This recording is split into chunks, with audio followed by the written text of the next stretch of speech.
Joining us tonight, retired four-star General, Fox Business Chief Strategic Analyst, General Jack Keane. General, great to have you with us. There's a lot going on, so let me, if we may, just start. Putin and Xi working together cooperatively now in the biggest war games since 1981. Russia with 300,000 troops, 1,000 aircraft.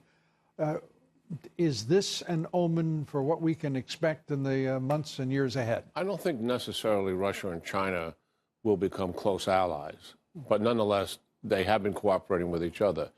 But I do think it sort of underscores the strategic shift that has occurred, and that is that the United States is in a big power competition with Russia and China. And as a result of that, the reality is U.S. security is at a greater risk than it has been in decades. And here's why. Russia and China are ambitious, they're confident, and they've been rapidly expanding their military to take advantage of the vulnerabilities of the United States. U.S. military superiority has eroded to a dangerous degree, so much so it brings in doubt and question if we had to fight either one of these countries today. Would we indeed dominate and win like we've had in the past?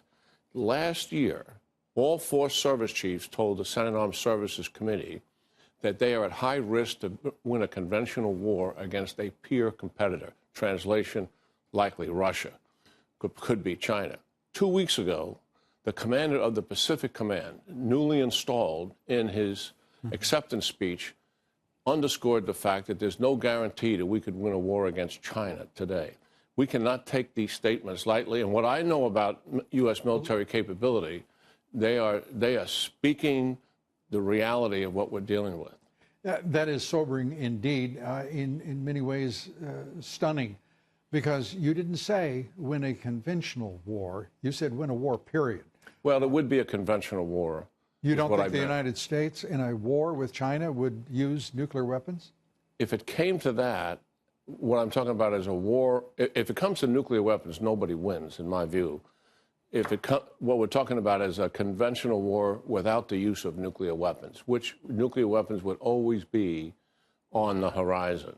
And what we're really talking about here, we want to have a deterrent capability so that they look at us and they say, that cost is too great and we're not going to push this. Yeah. And that's how we won the Cold War. And with the doctrine of mutual assured destruction, with a clear understanding that we would use nuclear weapons, correct? We would use nuclear weapons if the American people's security was at risk. And there was no alternative to do that. Well, losing a war, puts it straightforwardly to me, that would change my value tree in a hurry. Now, this is not, a completely dire story. It's the fact that we have challenges. And the Trump down payment in the FY18 and FY19 budget starts to meet the challenges we have, but it's an installment. We need to continue it for years to come. We're trying to make up for a 10-year deficit in military spending. Don't you wish we had that $7 trillion back that we've spent over the course of the past 17 years?